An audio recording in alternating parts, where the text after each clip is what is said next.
家在我府上做客，还请给几分薄面，不要伤了和气。对，和气生财。城主，擂台上的少年便是令郎庭月公子吧？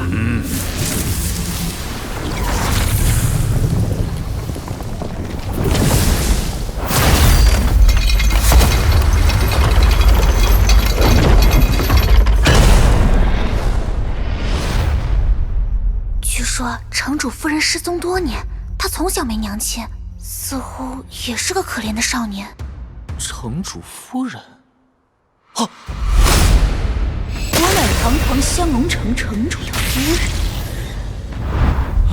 虽然他娘亲是个恶人，到底喂养我长大，我与他也算有渊源。我不打了，我不打了，放过我，放过我吧！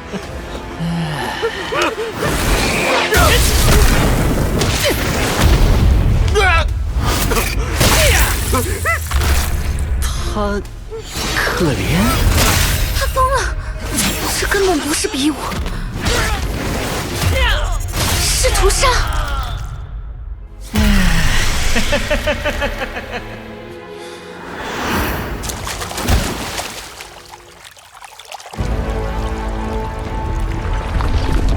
明月公子不愧是灵台境第一人，去年对战352名修炼者，无一人生还。小儿不过打死了一些大虚器迷，不值一提。说来他也实诚，从不逼人比试，只需以钱财请人打擂。怎奈来人众多，百枚龙币却花不出去。虎父无犬子，公子真是英雄出少年。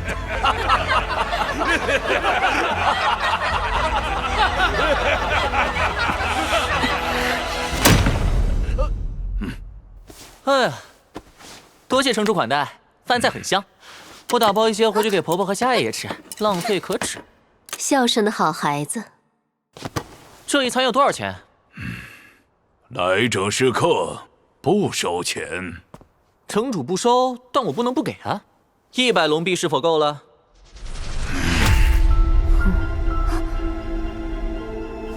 请稍后，我去杀个人，赢钱之后还你。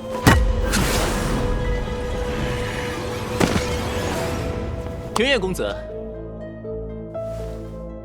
听闻器民在此处打擂，赢了会有100龙币。我是个器民，所以我来试试。这小子为了赚100龙币，居然挑战庭月公子。胆子这么大的少年，很难活到成年，一般都是在这个年纪就死了。他才不，他。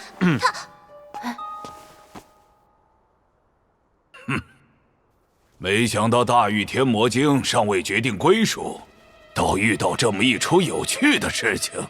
不妨我们打个有趣的赌，若庭月公子赢了，大玉天魔经便赠予城主；若是那个少年赢了，则继续由我保存，如何？教主夫人此言当真？3年来，少说也有1000人挑战月儿，没有能够活下来的。别贪吃，一会儿还有更新鲜的牲口。哼，气什么？在香龙城，低等器民和猪狗一个价儿，怎么就不算牲口了？用兵器吗？你可以，我随意。倘若你的水准能让我使兵器，我自会动用。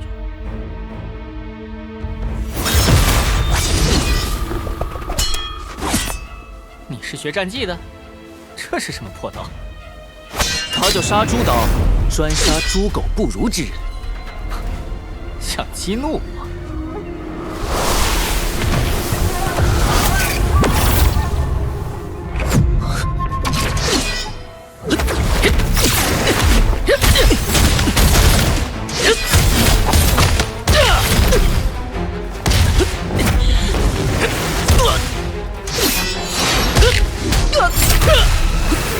关火！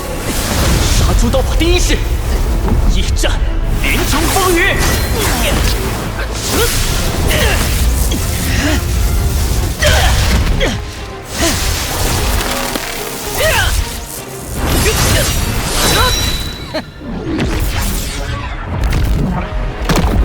你的一举一动、任何反应，都已被我看透。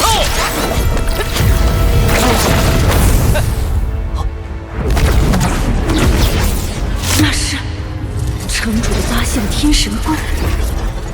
听月公子得城主亲传，已经能将元气凝成8只眼睛，以8眼观8方。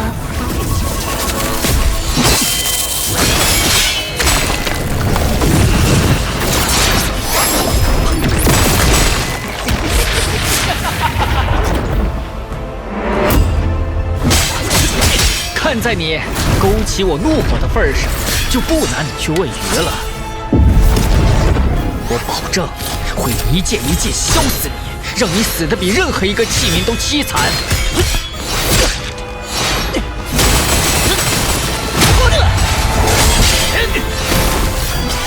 小心！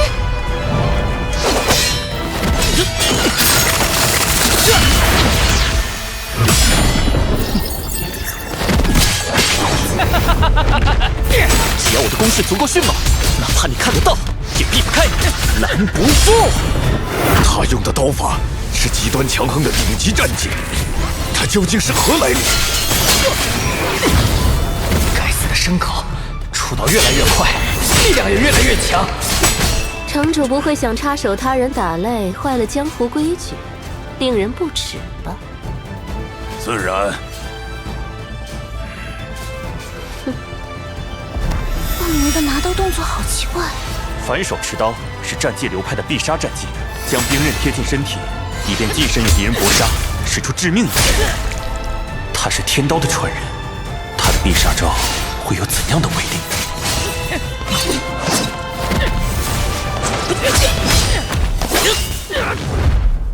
杀猪刀法第3式，提刀出进来，车马轰如雷。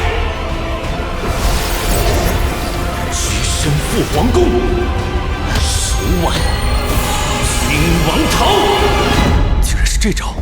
听闻天刀曾是一代文豪，却在国破家亡之际弃文从武，孤身闯入敌国皇宫，一刀斩落皇帝的头颅。这一刀也被称作是天刀最凶的必杀之刀。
我不习惯欠人情。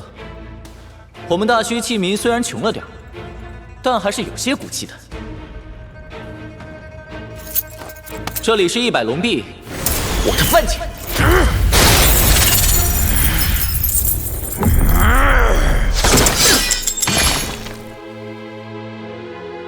这小子豪杰满座，饮酒醉。杀了令郎，偿饭钱。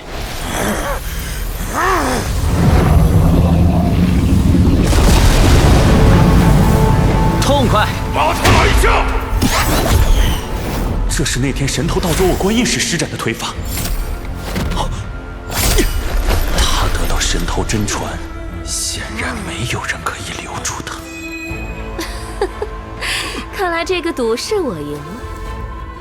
兜兜转转，大玉天魔经还是得由我收着。城主可要愿赌服输啊？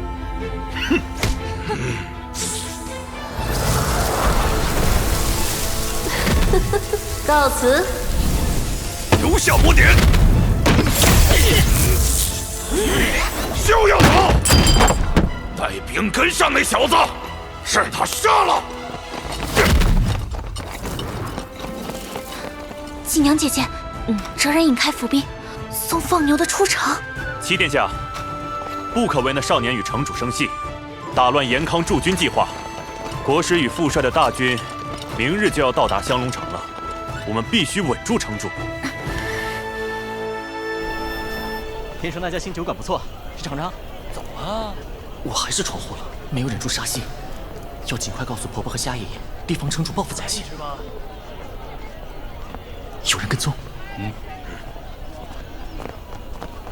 是城主派来寻仇的。没错，就是那小子，就是他。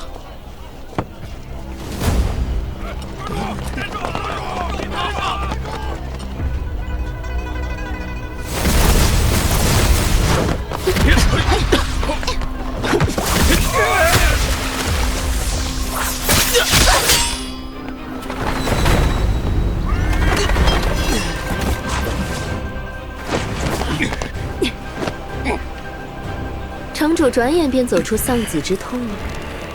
父母是商人，自会权衡利弊。儿子还能再生，魔典却是千年难得一见。可惜大玉天魔经只有一份，该给你们谁好呢？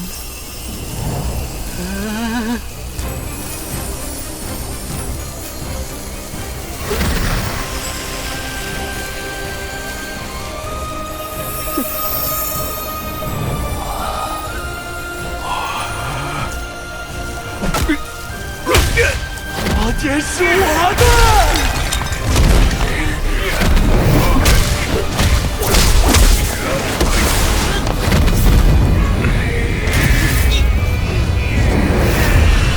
七星殿，别被魔教妖女迷惑。奸夫不过生了副好皮囊，以色使人换来魔典，真拿自己当魔典的主人了。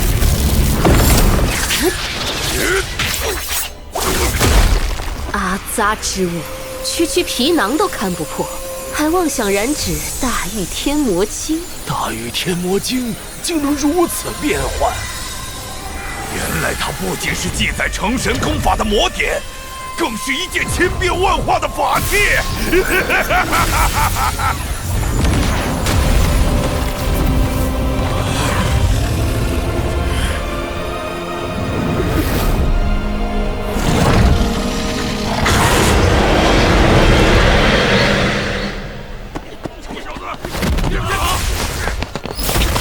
快追上吧！他们元气好深厚，似乎都是6合境的神通者。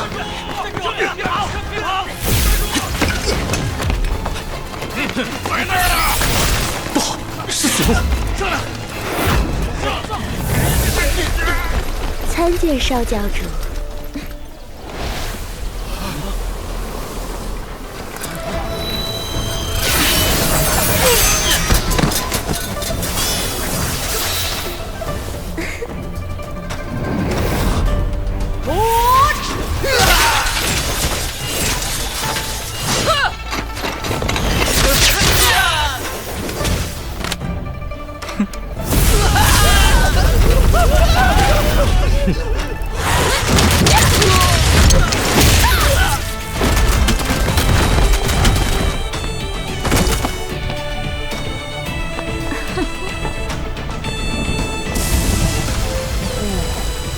都是360堂的各位堂主，圣教在香龙城有这么大的势力吗？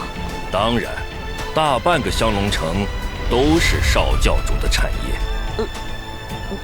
我的产业？酒馆、客栈、赌坊、当铺、戏楼、衣庄、珍宝阁，整个香龙城的产业大半都是圣教的，干活的都是圣教弟子，但凭少教主吩咐。你们能不能帮我找下婆婆和虾爷爷？是。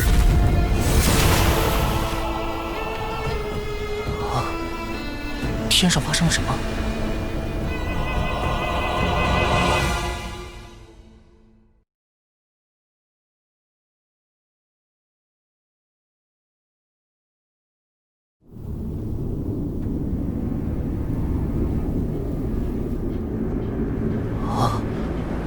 天上发生了什么？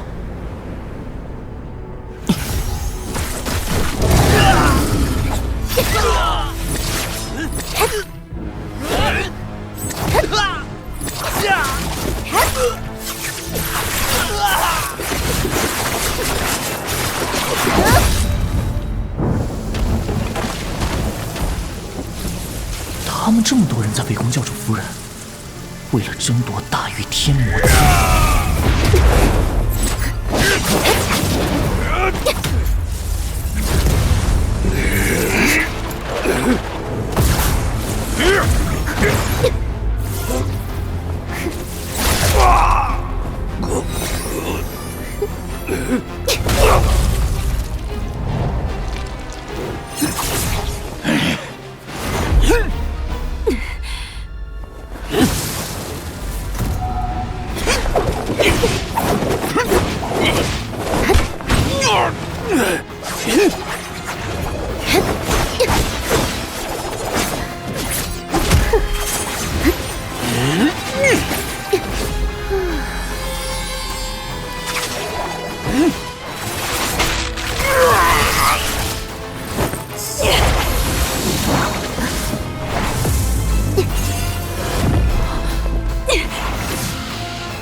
左回后行骨孤佛，八项元神俱减。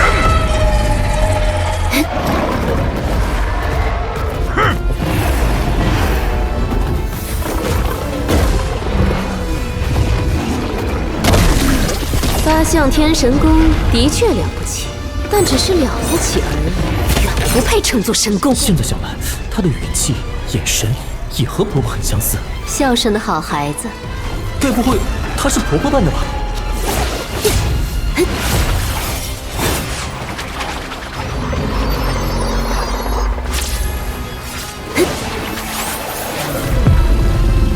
哦，大玉天魔镜竟能模仿我的功法。对，苦修400年方阵生死境，你才修炼多久？能模拟的只是表象。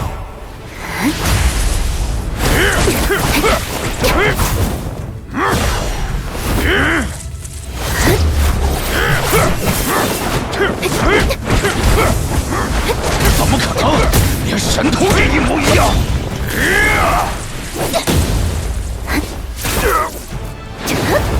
啊！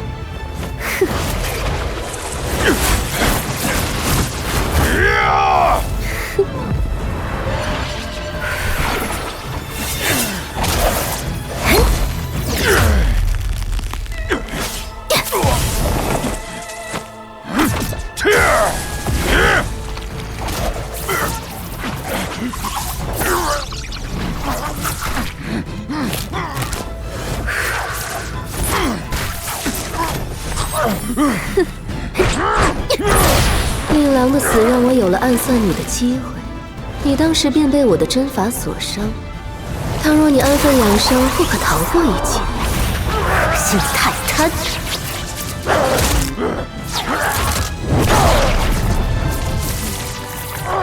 大玉天魔经的造化篇分为天地人神鬼魔灵，刚才是反攻你法，造化天神鬼。现在就是你们最恐惧的损魂包皮，造化天魔功。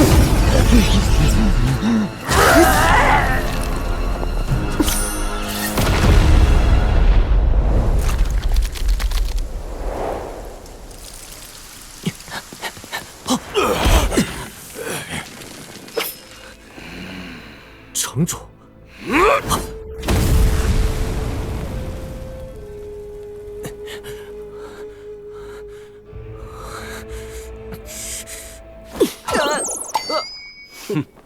木儿，是我。婆婆，你怎么？婆婆把城主做成了衣裳。从前我将她夫人变成了牛，如今你又打死了他儿子。哎呀，这家人还真是倒霉。不过他们作恶太多，当有此报。刚才和城主打架的教主夫人，果然是婆婆扮的吧？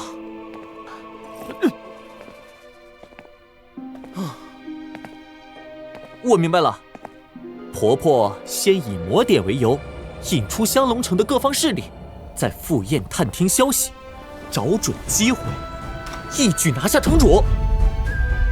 嘿，婆婆好厉害！等延康大军一到，婆婆就披着这件衣裳，掌管这座城，去见那位神下第一人延康国师。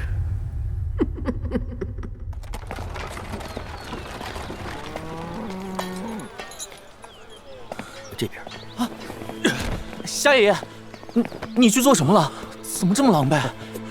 夏老爷子，眼睛看不见，还想着出钱。他指着外面说有神鸟，在众目睽睽之下换牌，然后就被赌坊扔了出去。波儿，之前我遇到一件趣事，一只大母鸟打扮得漂漂亮亮出去浪，旁边还有只小公鸟，最后却被追得满城跑。2只鸟而已。死瞎子骂我们呢。夏爷爷，夏爷爷一直在赌坊，怎么会知道婆婆打扮成另一个人跑出去？以前村长爷爷说夏爷爷好赌，怕他输得精光，都不让他进城。这次特地叫他来，难道是有特殊用意？死瞎子，赶紧把你从赌坊打听到的消息说出来。我听一个武长说，城主让他们打理军营，延康国要派一支由20万神通者组成的先锋军入驻，还会带来数万灵兵。延康国一艘战船已经造成那么大的兵潮了，20万神通者会给大徐带来多大的灾难？村长他们呢？已经赶来降龙城了。事不宜迟，青龙堂，去通知其他堂主，准备行动。是。瞎子，按照计划来。木儿，你去城门口等着接应村长他们，我去城主府拖住秦飞运。战争要开始了。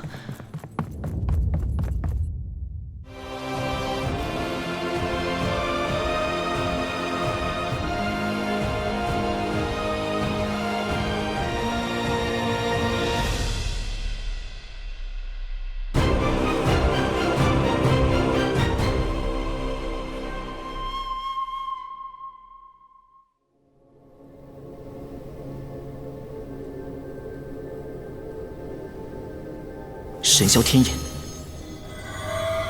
这些古老的龙珠经历过这么多岁月，不知道能否撑过这场即将到来的战争。放牛的，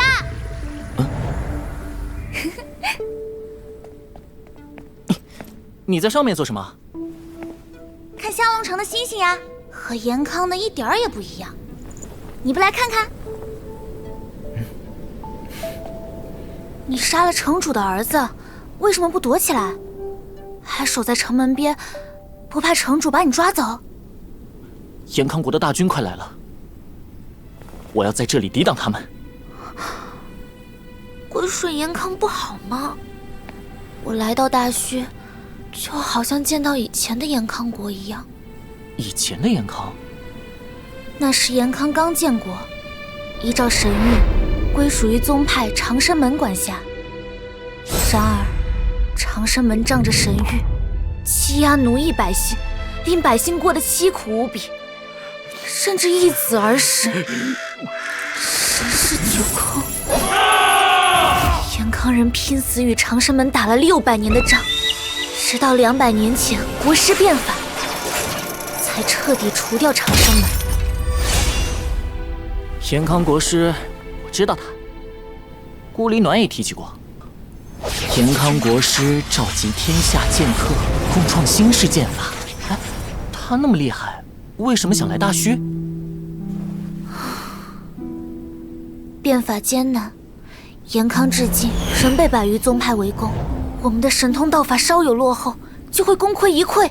所以延康国只需要大墟里的神迹秘宝来助你们变法，而并非生活在这片土地的神之器民。如果大墟变成延康的疆土，器民们还能活命吗？延康会接受器民的，只要归顺，就一样是延康的子民。大墟的人做惯了无主之民，我们有自己的行事规矩，而你们不会知道在这片神秘的土地上将要遭遇什么。延康的不败神话会在这里终结。我是延康人，任何与延康作对的，都是我的敌人。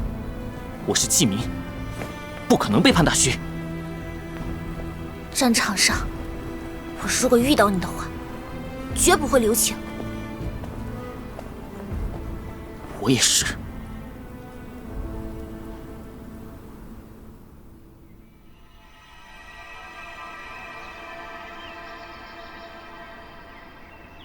既然秦将军如此爽快，傅某也定会竭诚以待。此次先锋军由我副帅天策上将秦简率领。能得天策上将亲临，我降龙城真是蓬荜生辉呀！来人，在通传降龙城上下，为延康大军开道中取。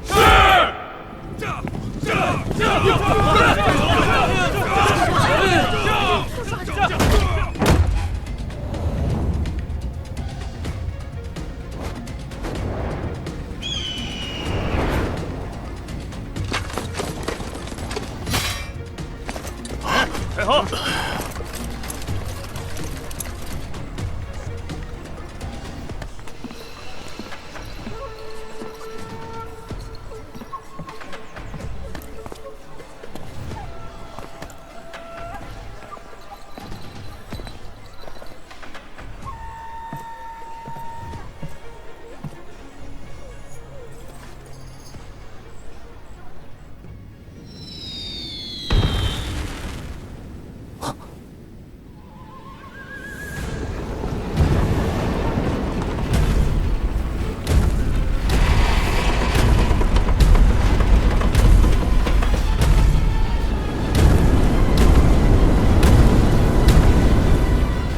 飞越已经和城主谈妥，大军随时可以入驻降龙城。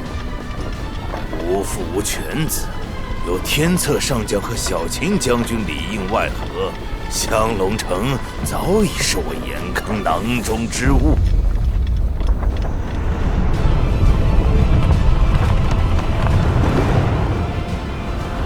天策上将，前面就是神断山脉。传闻神断山脉是神斩出的山脉。连绵2万里，后100余里，从而将大墟与外界完全切断，也将黑暗彻底阻拦在大墟。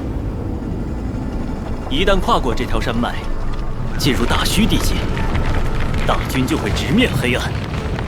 宇渊将军，全军急行，我们必须在日落前进入降龙城。是。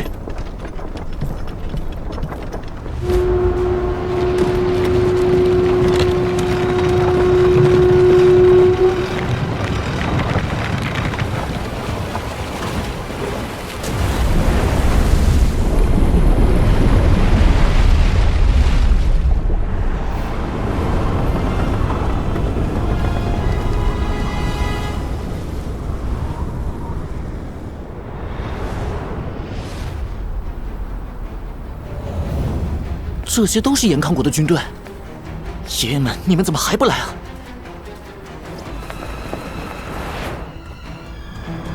万一来不及，就只好我自己上了。龙爷，你总算来了，怎么只有你一个人？夏爷爷说延康国来了20万大军。延康的先锋军一般分为4支：青龙军、白虎军行陆路，玄武军走水路，空中还有一支朱雀军。那我们2个人要怎么打？世上并非只有舞刀弄枪这一种打法，笔下亦有锋芒。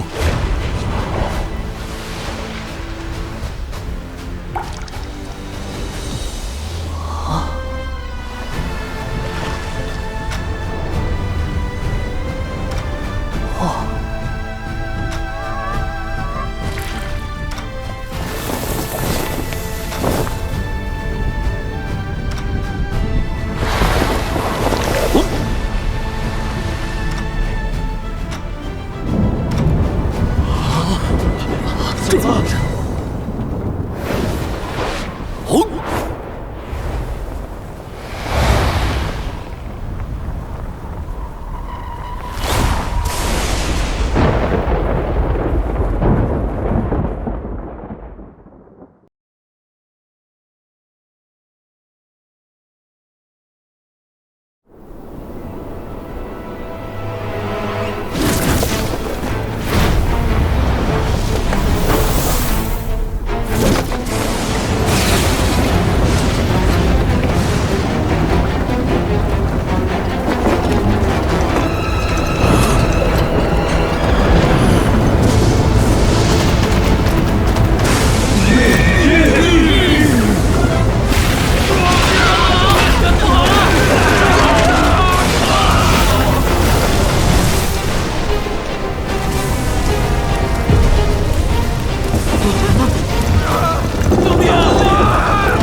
范围刚好笼罩我军，非常诡异。传令玄武军支援朱雀军。玄武军结冰盾，玄武军结冰盾，玄武军结冰盾。龙爷爷刚才画的雷云图，竟然真的变成了天上的雷云，好厉害！原来书画神通还能用来作战。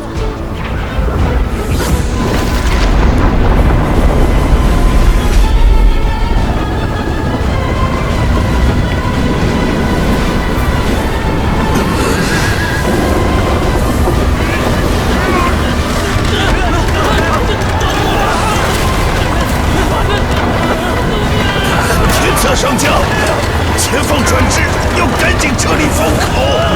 已经太晚了，全军猛攻阵型。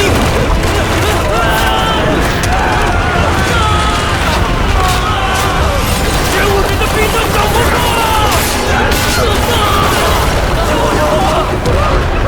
雷云未散，更添飓风，让我军死伤数万人。看来。除了之前在战船上见识过的枪神、神通、武王和天道，大虚中还隐藏着别的高人。传令于渊将军，率白虎军、朱雀军绞杀雷云。白虎军听令，列白虎杀阵。是。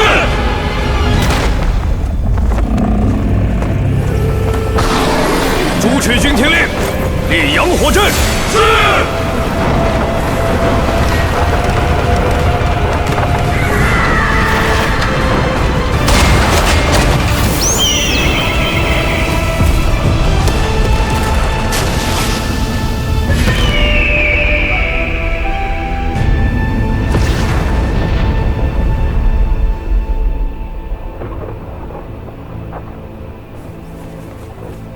天策上将派金雕传来消息，城内有妖人做法制造异象，阻挡我延康大军。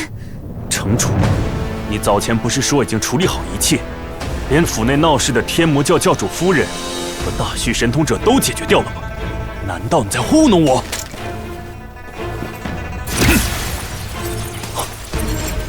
大玉天魔经已在我手，林将军放心。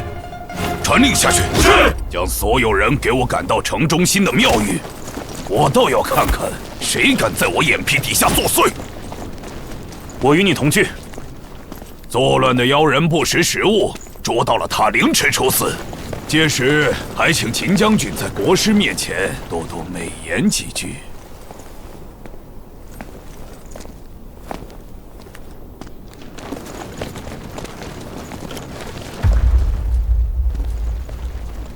城主身上的气味好像和之前不太一样。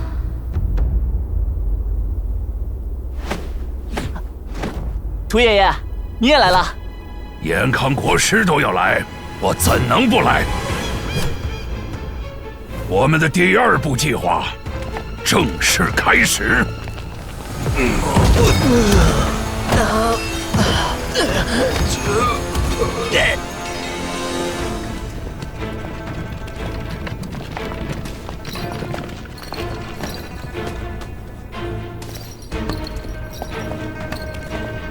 严康国师既然决定朝大虚出手，一定会不遗余力。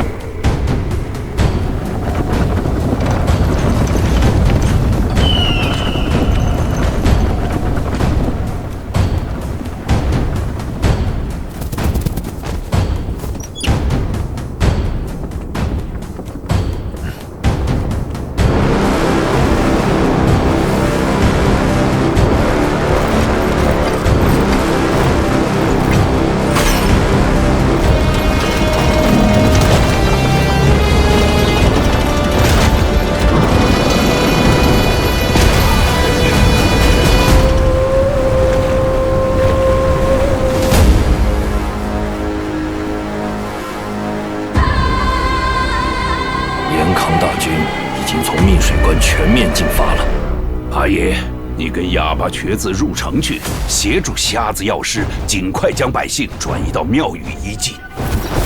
屠夫，动手！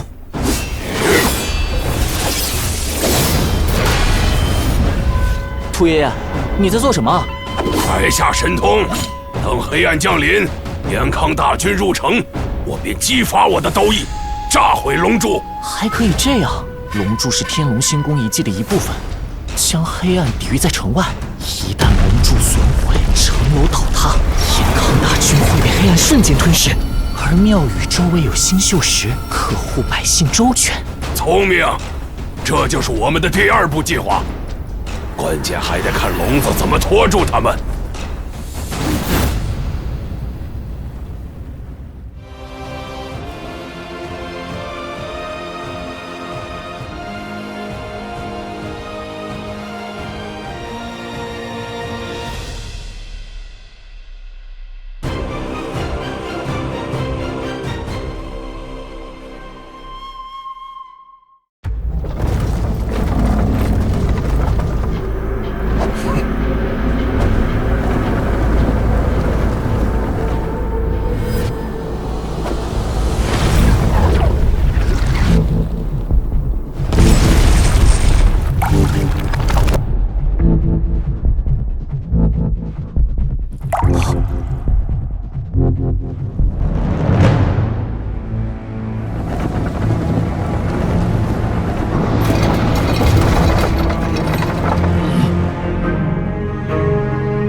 作画，可挡100万雄师。山河破碎，万民痛哭，王者被魔神吞噬，无论敌我。这是18幅地狱图其一，百魔图。怎样锥心刺骨的痛苦，才画出世间无二的地狱百魔？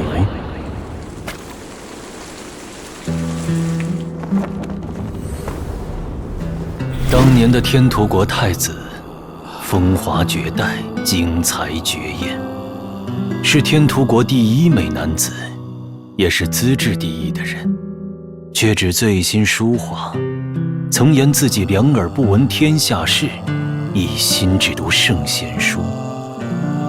就连荣狼国入侵天屠国，天屠国无力抵挡之时，他也无知无觉。等他从书画之道中醒来，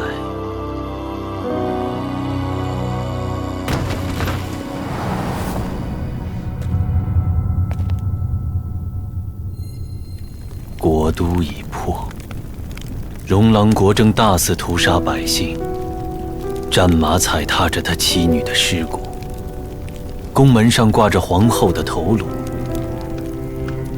甚至有士兵提着皇帝的头颅四处炫耀。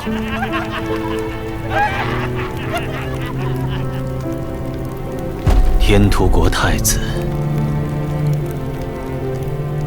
疯了，他是个偏激的人，自问连国灭之声也不闻，要这双耳朵何用？他切掉耳朵，刺破耳膜，以百姓的血、亲人的血、敌人的血作画。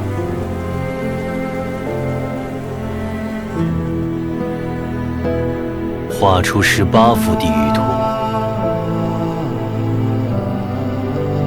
他画出了地狱。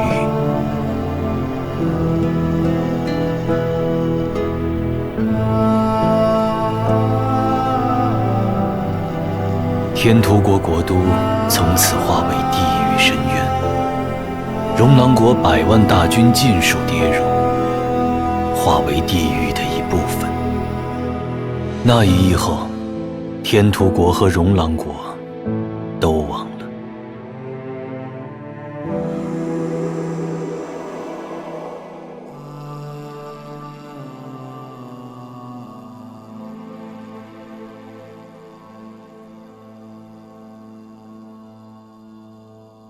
天突国太子也自此消失。我曾去过天突国国都遗址，从18层地狱中走了一遭，深知他内心的悲痛与绝望，也怜惜这份才能，因此向陛下上书，要在太学院建立画圣阁。没想到在大虚，竟能得见这位最适合做画圣的人。唉，只可惜是我严康的敌人。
看见了你们的决心，我严康要想进入大虚，势必要付出同等锥心刺骨的代价。天策上将，百魔战力非寻常士兵能敌，大军伤亡惨重。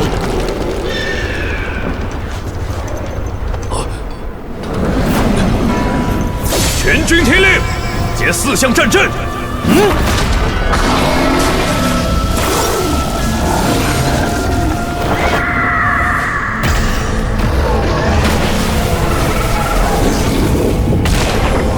精妙的战阵，4项相连，万军元气尽汇其中。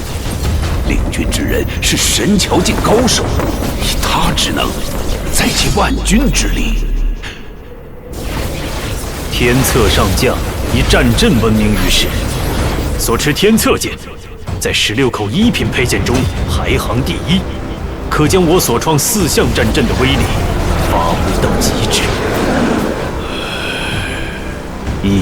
剑，便是我延康国威。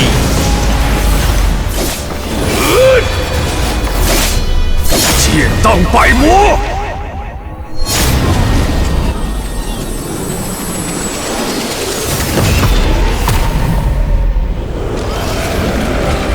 降百魔，古君心。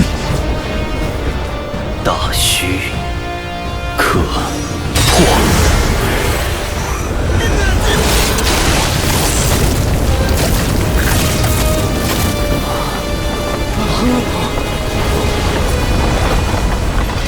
我居于千里之外，好一个延康国师！哈哈哈哈哈！真有你的！来吧，来吧！我已经等不及看当世最强的剑与当年最强的剑一决高下了。当世最强的剑是延康国师，当年最强的剑自然是村长爷爷。他们如果交锋，会何等惊天动地！龙子争取的时间已经足够了，接下来的香龙城决战将无比惨烈。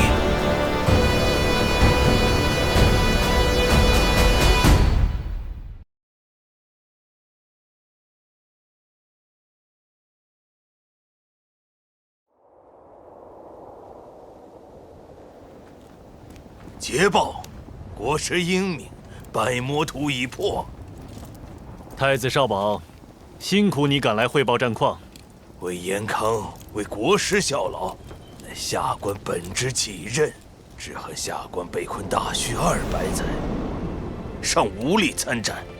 若国师亲自出剑，恐怕那大虚妖人连执笔的机会都没有。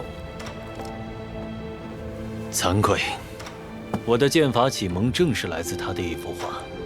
画中人锐气勃发，像一口刚刚饮血的剑。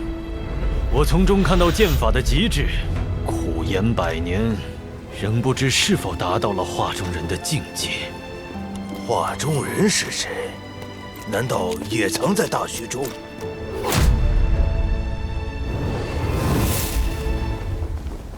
若有机缘，自会相见。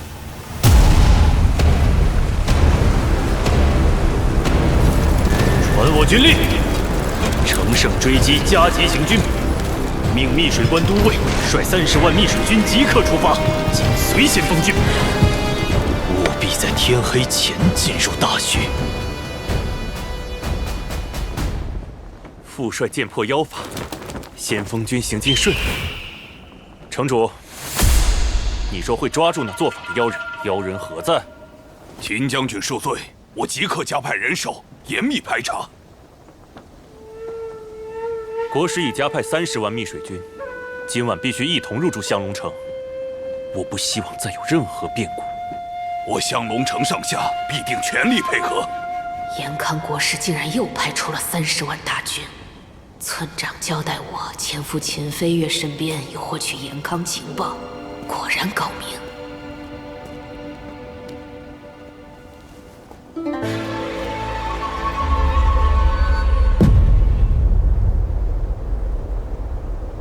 延康大军恐怕会在黑暗降临前进城。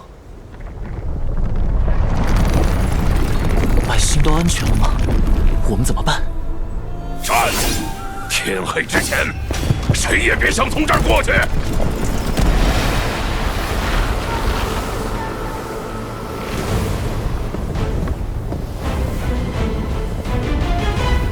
那是什么？黑暗将至，怎么还这么亮？天杀的，那是什么鬼东西？老子住在大虚这么久，还是头一次见。注意警戒！大虚神秘莫测，不知又施展了什么邪法。那是什么？船，传说是真的，果真有这艘船。萧息爷爷，你们回来了，也就是说，百姓都安全了。婆婆和虾爷爷呢？瞎子留在庙里以防万一。我们本想去接应四婆婆，却看见了这艘船。这艘船为何现在出现？真的是船！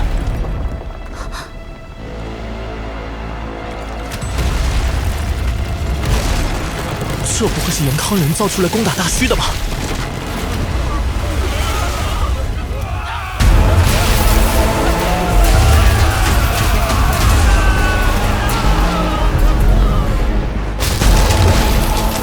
天策上将，少主威力太强，船队恐怕难以招架。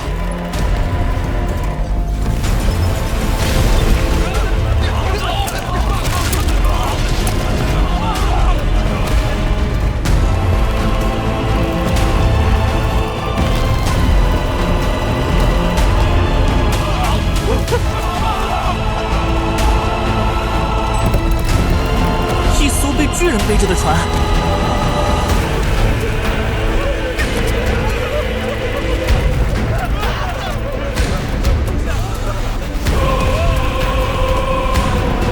令虎军速速避让！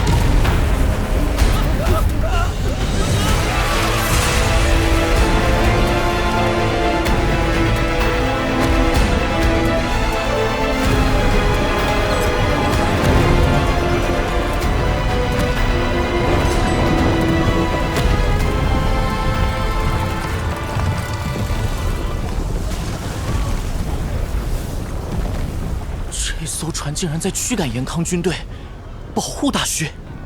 几十万大军都无法撼动它分毫。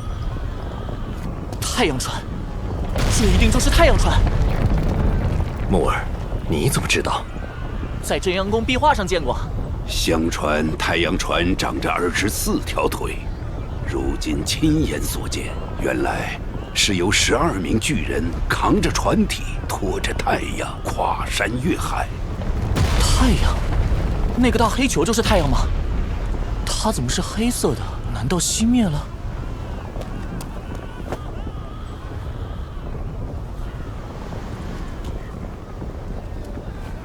哑巴，我觉得你说的对，那不是真正的太阳，而是黑暗降临前那个时代的生灵炼制的宝物。宝物？那它为什么熄灭了？这是鬼！燃烧着岩浆的鬼！快逃啊！这难道就是大虚中的古老怪物？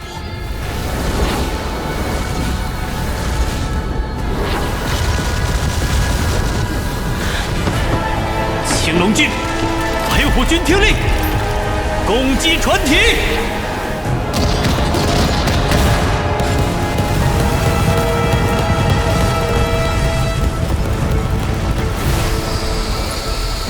朱雀军全体闪开！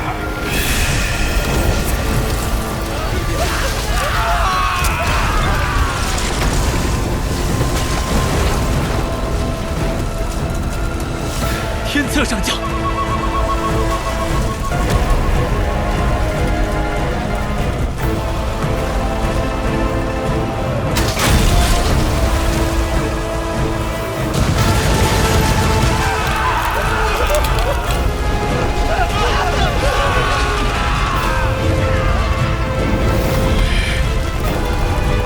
玄武军听令，施法降雨灭火。天策上将，玄武水柱一靠近巨人就被全部蒸发，无法灭火。袁出云，集结全军，先行撤离。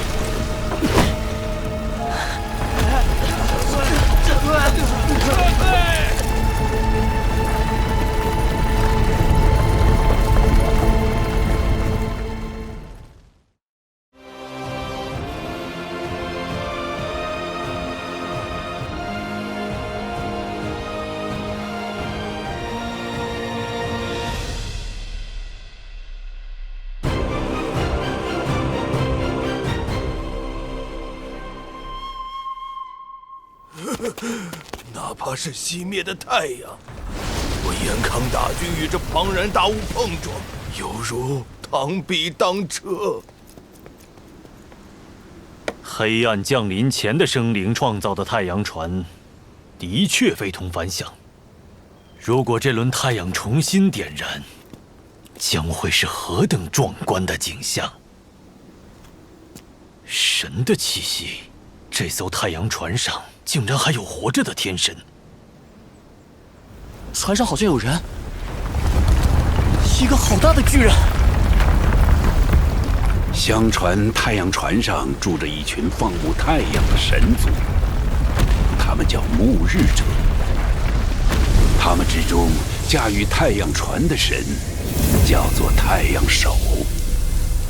可大虚是神器之地，神抛弃了大虚，为什么太阳船和太阳手居然现在出现，保护大虚？神存在于世，神域对延康国的约束亦难以撼动。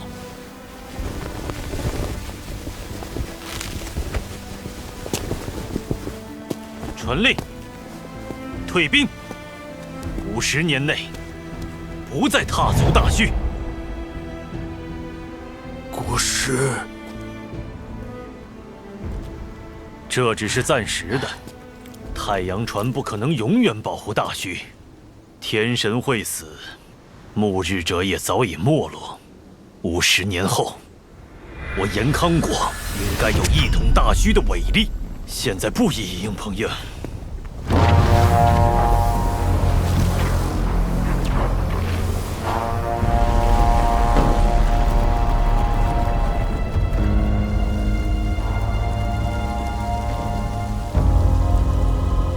神船降临，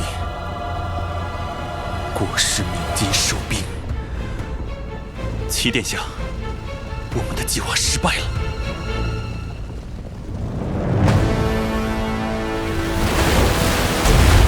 撤！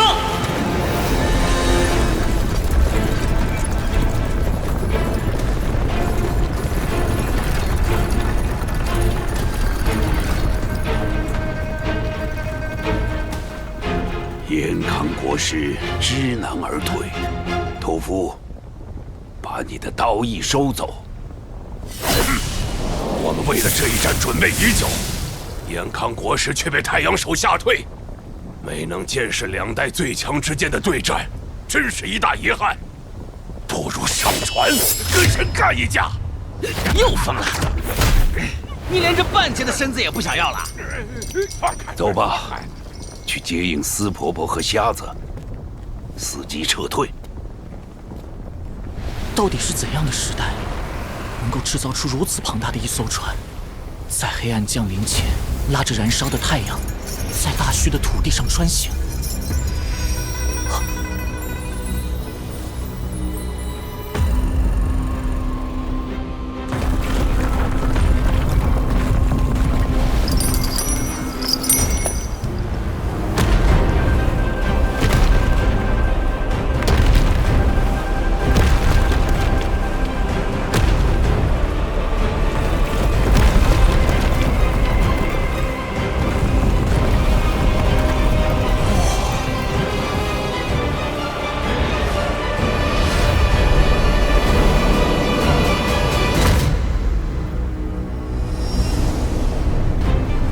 你的玉佩很奇怪，有种不凡的气息。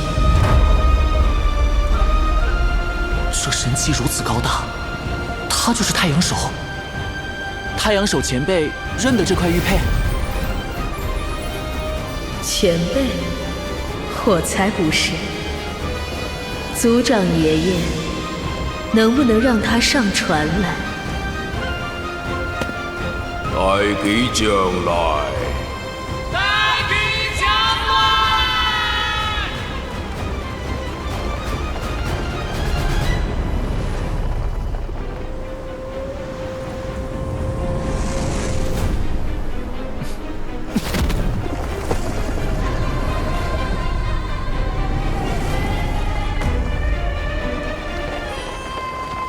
木耳这小混蛋太野了，神的船也敢上！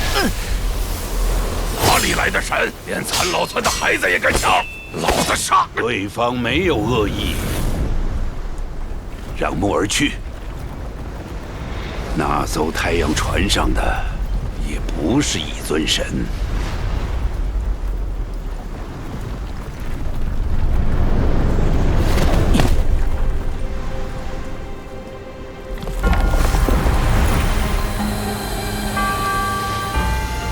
他的手离开船柱，身体就变小了。那个传柱是什么？居然能让他这么厉害！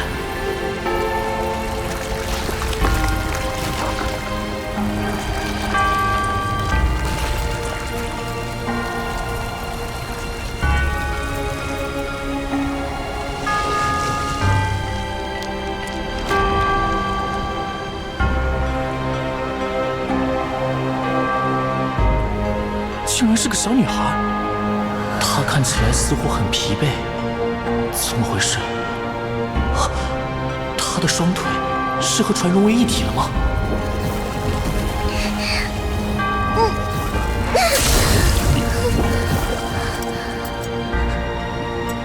这艘太阳船好古怪，就像是要把她的双腿吞噬了一样。那个少年，你过来。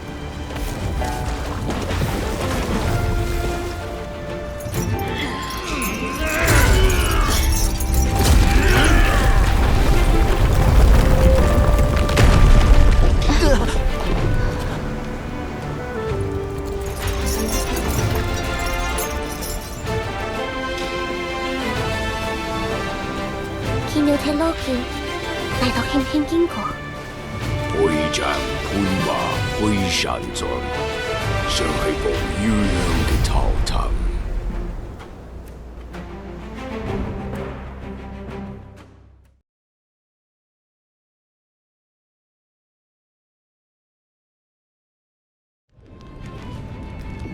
配將配馬配山盡。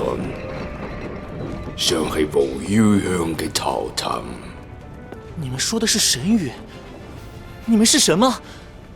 难怪能把延康大军惊走。我刚才威风吧？不过那都是靠太阳船。我握住船柱，和太阳船融合在一起的时候，力量就像是神奇一样，才会把坏人吓跑。你刚才有被吓到吗？吓到了。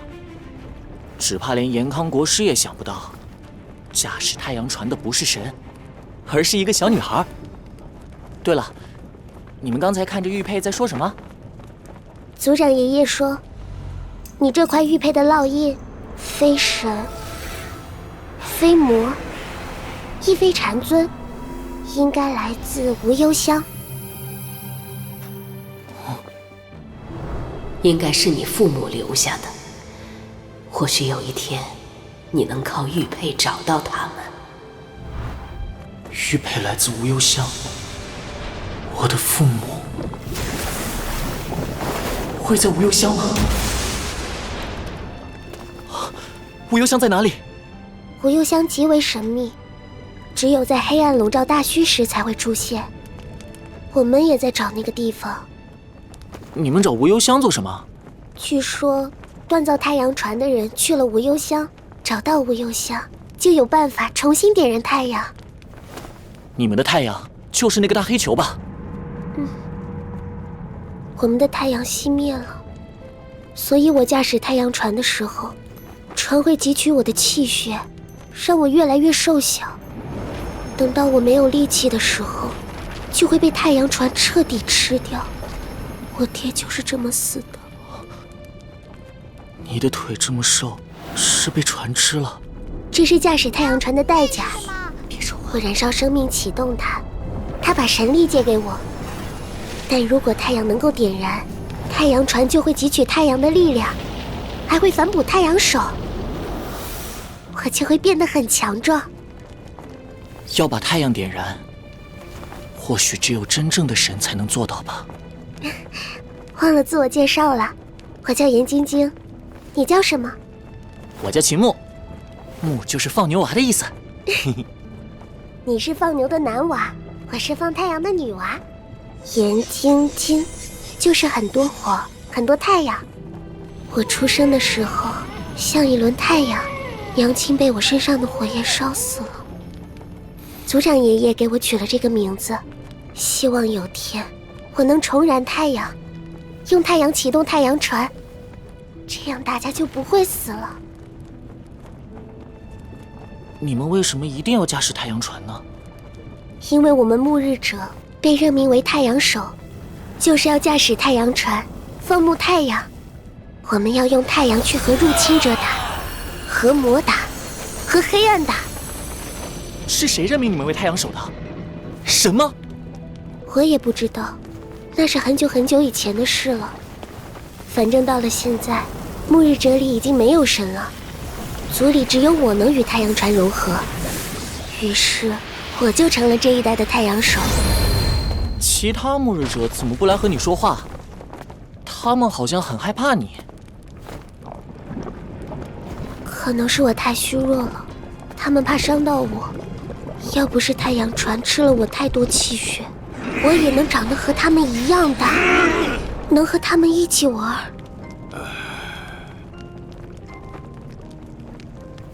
将来，如果我有能力，能够找到无忧香的话，一定会帮你点燃太阳，让你从太阳船里解脱出来。真的吗？我期待有这一天，那时我就可以走路跑步了，也可以像其他暮日者一样强壮。太阳少，健康界嘅军队亦齊地退出太氣。天黑了，我也该去黑暗里打架了。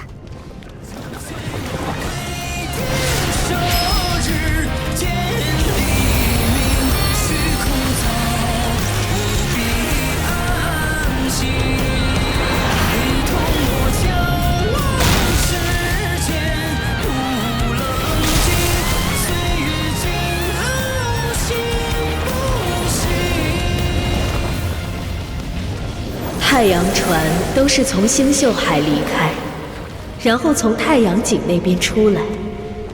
你想找我的话，就去太阳井。从太阳井日出，再到星宿海日落。我记住了。太陽少快唔嘅幾多年啊！若以真氣無要向來下，請一定找到他。你將係捱到重現太陽嘅最後希望。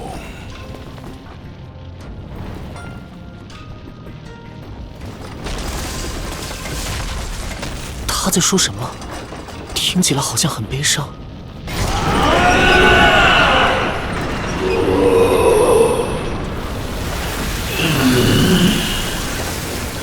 快看！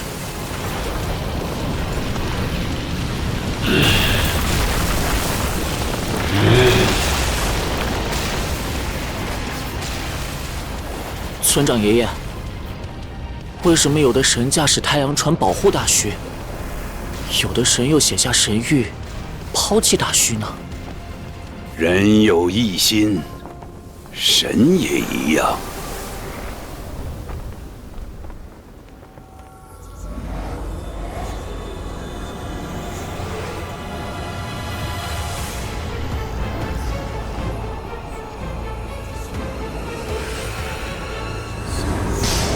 无忧香。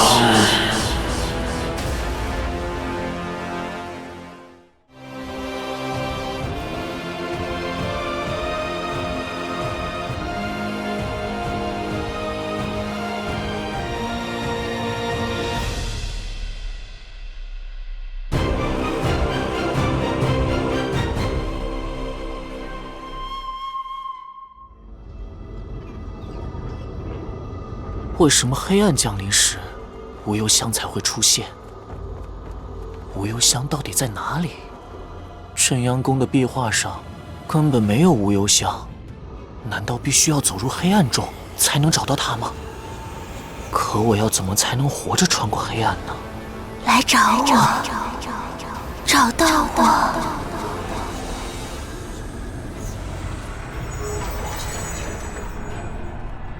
来找我，找到我。你是谁？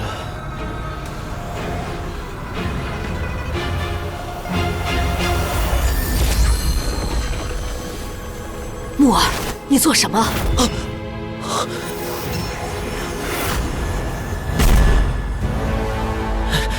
婆婆，那个影子，我好像在哪儿见过。无忧香在黑暗里，她会不会是无忧香的人？那女子14年前就已经死了，为什么反而在黑暗里活了过来？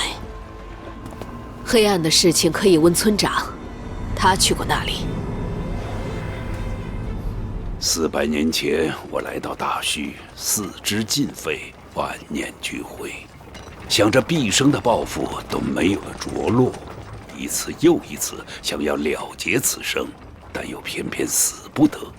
有一次，我没能承受住魔的诱惑，走入了黑暗中。你太强了，强大到即便是黑暗里的魔怪也很难杀死你。那时我走在生和死的边缘，我很疯狂，向黑暗中的魔怪大吼大叫，想要求死。然而那一刻，我眼中的黑暗像雾一样渐渐变淡了。我看到了一个个与大虚重叠但是不同的世界。等我进入大虚深处，抵达涌江的源头，那些奇怪的世界一下子便从黑暗中剥离开来。黑暗中竟然真有其他的世界，那会是什么景象？我看到很多扭曲的影子，但看不清他们。他们都很强大，甚至有些比我还要强大。他们向我招手，似乎是在邀请我。我想到我还肩负着责任，不能死在那里，所以退出了黑暗。木儿在黑暗里见到的那个影子，或许就是你见过的那些。黑暗之中的那些世界，我称之为暗界；我们所在的世界，我称之为冥界。明暗交替，白天时冥界占主导，而到了夜晚，则是暗界占主导。如果太阳手说的是真的，无忧香或许就在暗界里。我不明白，无忧香打造了驱散黑暗的太阳船，像神一样厉害，但是无忧香自己又像魔怪一样藏在黑暗里。那无忧香的人到底是神还是魔？你想的太简单了，年轻的小魔头，你与我是一样的。我又是什么？我想带木儿去暗界走一趟，探探无忧香究竟是什么。一个人能进出黑暗已经很不可思议了，带上木儿岂不是更加危险？放心，这400年来我还是有些长进的。待我闭关休整一段时间，出关后便带着木儿去暗界。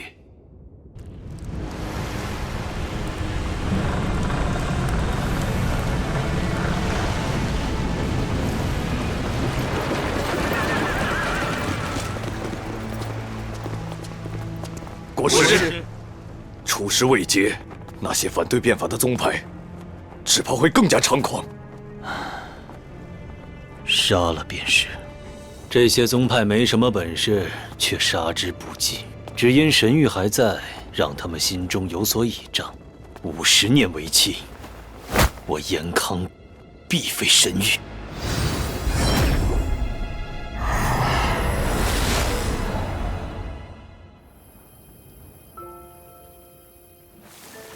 齐殿下，严康大军已经退回密水关，我们需尽快离开大虚，以防香龙城生变。不急，离开大虚前，我还得见一个人。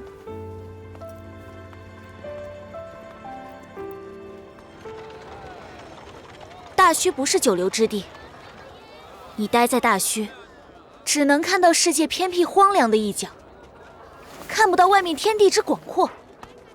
放牛的，你有胆识，也有潜力，我不想你一辈子都耽搁在这个穷乡僻壤里。我从小在大学，我喜欢这个穷乡僻壤。哎，不过你倒是说说，外面的天地又有什么不同？法术神通，日新月异。延康国的皇帝和国师正开辟一个新时代，掀起一场大变革。你若是愿意同我做出一番事业，现在便可启程。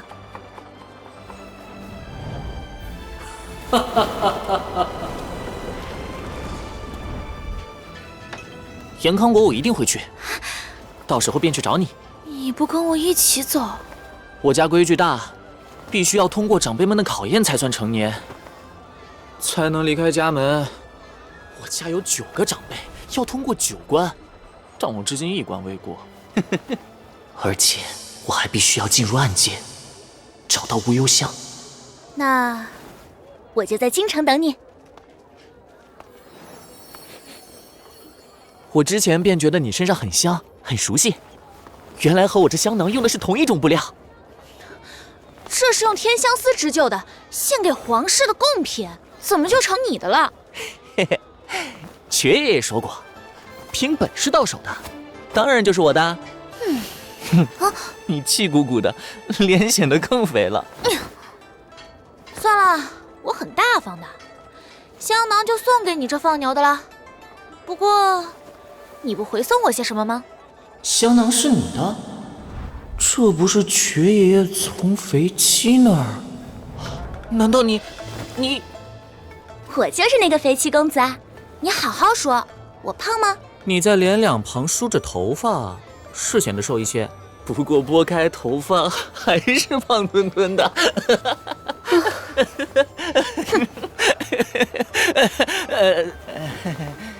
这个送你。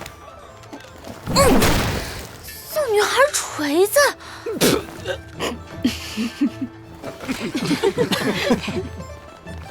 要不你挑个喜欢的。